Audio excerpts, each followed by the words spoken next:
I mean, I shivered. I mean, I did not know what to say. I was shaken, and I was crying in the film.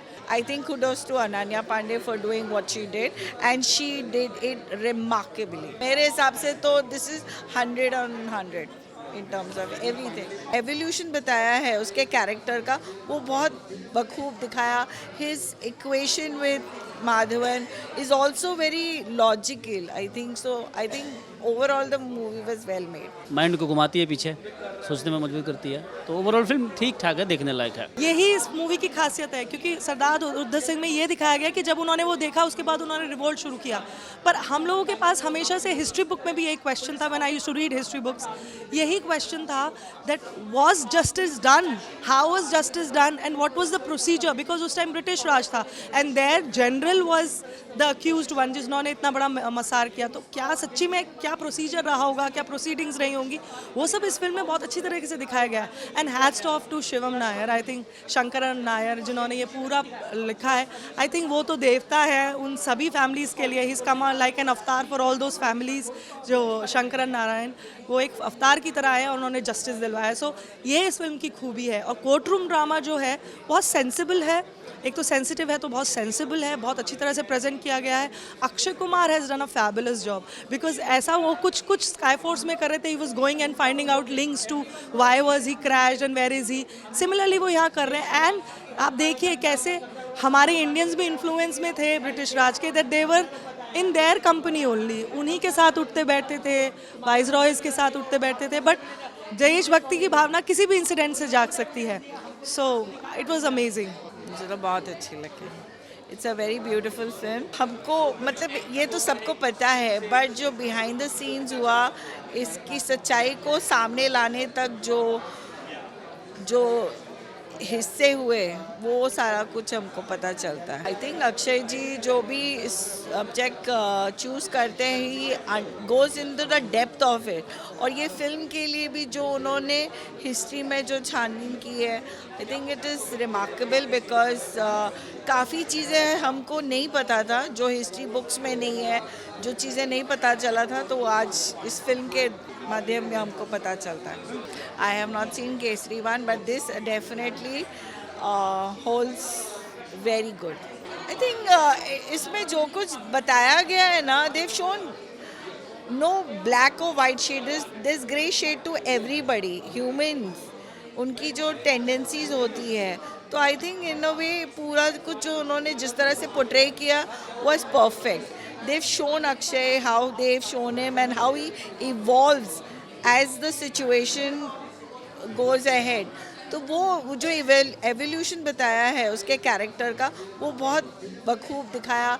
His equation with Madhavan is also very logical. I think so. I think overall the movie was well made. She as a young, not necessarily Gen Z, but then she's taken up a role which is amazing. I think kudos to Ananya Pandey for doing what she did, and she did it remarkably. I think you should see this film. It should. चल नहीं तो मेरे हिसाब से तो this is 100 on 100 in terms of everything. 5. हाँ, मुझे अच्छी लगी, क्योंकि जिस तरह इन्होंने शुरुआत की थी, वो शुरुआत ही अच्छी थी और एंडिंग दोनों मुझे अच्छी लगी. दोनों अपने अपने जगह पे बेटर है. ये अलग कोर्ट रूम ड्रामा है और वो अलग थी, तो दोनों अपने अपने जगह पर बेटर है. और केसरी 2 में खासकर देखा जाए तो परफॉर्मेंस अक्षय कुमार का बेटर है, यहाँ तक आर माधवन का भी बेटर है. बाकी और भी जो सपोर्टिंग आर्टिस्ट हैं सबका ठीक है. डायरेक्शन वाइज भी ठीक ठाक जा रहा है. थोड़ी सी बीच में लग रही थी स्लो, लेकिन फिर वो स्क्रीन प्ले उसको लाल देता है, वहाँ पे ठीक लग रही थी. ऑडियंस को तो आनी चाहिए. देखते हैं क्या कुछ होता है. बहुत सारी फिल्में तो चली नहीं, अब इसमें देखते हैं क्या कुछ होता है. म्यूजिक के तो जो गाने हैं जो पहले से ही अच्छे हैं, बैकग्राउंड म्यूजिक भी ठीक है, गाने भी ठीक है. हाँ, एक बीच में तो बार में आइटम सॉन्ग डाला गया था, पता नहीं शायद उमंग थी, वो समझे क्यों डाला था उन्होंने लेकिन ठीक है. लास्ट का जो एंडिंग पार्ट है और स्टार्टिंग पार्ट दोनों अच्छा. तो इंग्लिश वाली गाली है तो इंग्लिश वाले लोगों की समझ में आएगी, अच्छी है. हिंदी वाले लोगों की पता नहीं समझ में आया या नहीं, लेकिन इंग्लिश वालों की समझ में आनी चाहिए.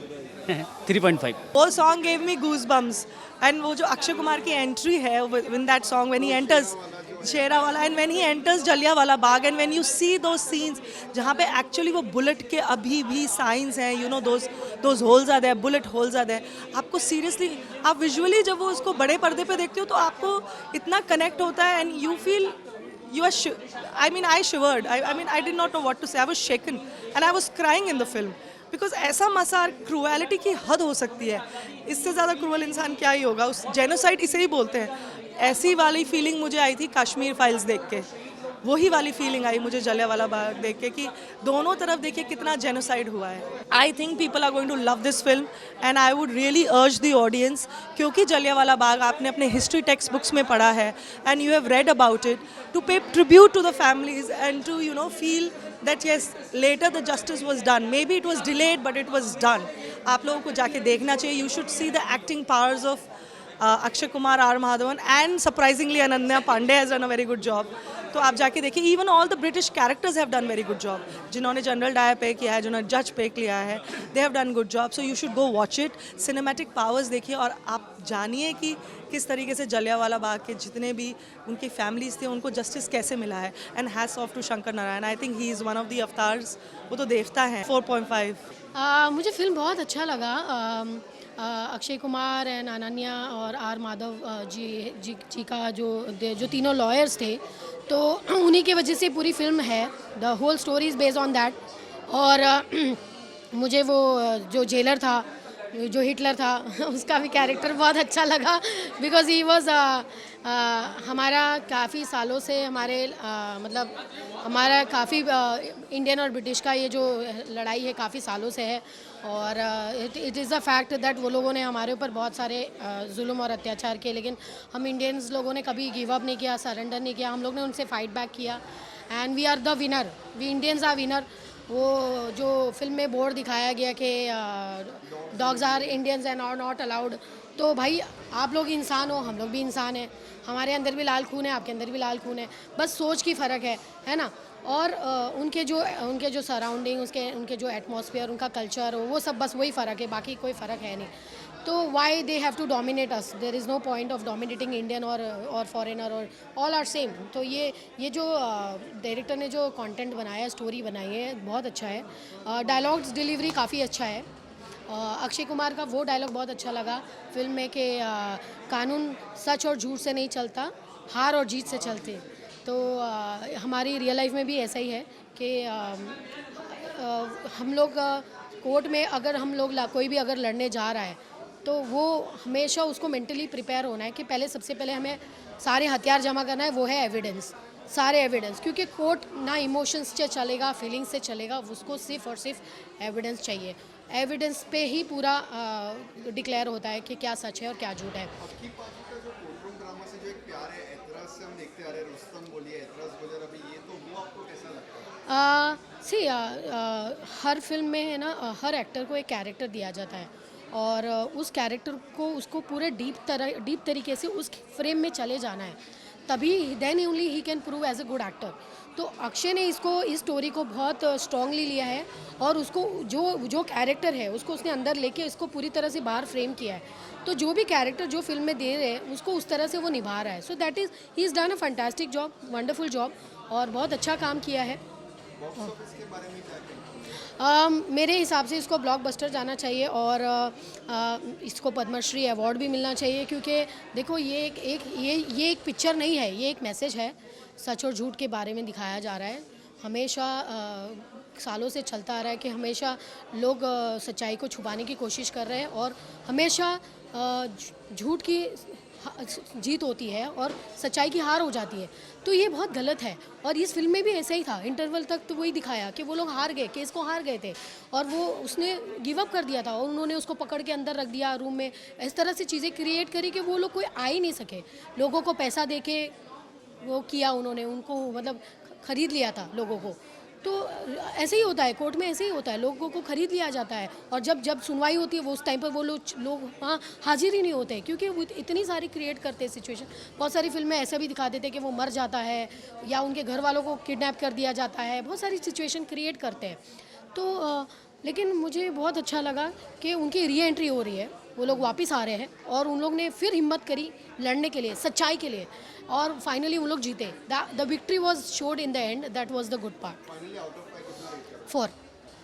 Thank you so much. So finally मैंने केसरी 2 देखी और ऐसा लगा कि काफ़ी टाइम बाद एक अक्षय कुमार की एक डिसेंट फिल्म देखने को मिली. मतलब मुझे केसरी का जो फर्स्ट पार्ट था वो एवरेज लगा था, स्ट्रिक्टली एवरेज, और ये मतलब थोड़ी उससे स्लाइटली बेटर है. और इसमें ऐसा लग रहा है कि यस, अक्षय कुमार ने काफ़ी टाइम बाद जेन्युइनली एफर्ट्स डाले हैं अपने रोल के लिए. और अक्षय और माधवन का जो फेस ऑफ था वो भी अच्छा था, ठीक ठाक था. हालांकि मैं थोड़ा ज़्यादा एक्सपेक्ट कर रहा था, लेकिन इट वाज ओके, मतलब बेटर था. अनन्या पांडे का भी जो रोल था वो भी मतलब बेटर था. और फिल्म का जो म्यूज़िक है, मतलब ओ शेरा जो सॉन्ग है, जो मतलब आप कभी भी सुनो मतलब गूसबम्स आ जाएंगे. एक मोटिवेशनल ट्रैक है, इंस्पिरेशनल ट्रैक है, उसका ही बहुत बेहतरीन तरीके से इस्तेमाल किया इस फिल्म में. और तेरी मिट्टी के बिना तो केसरी अधूरी है.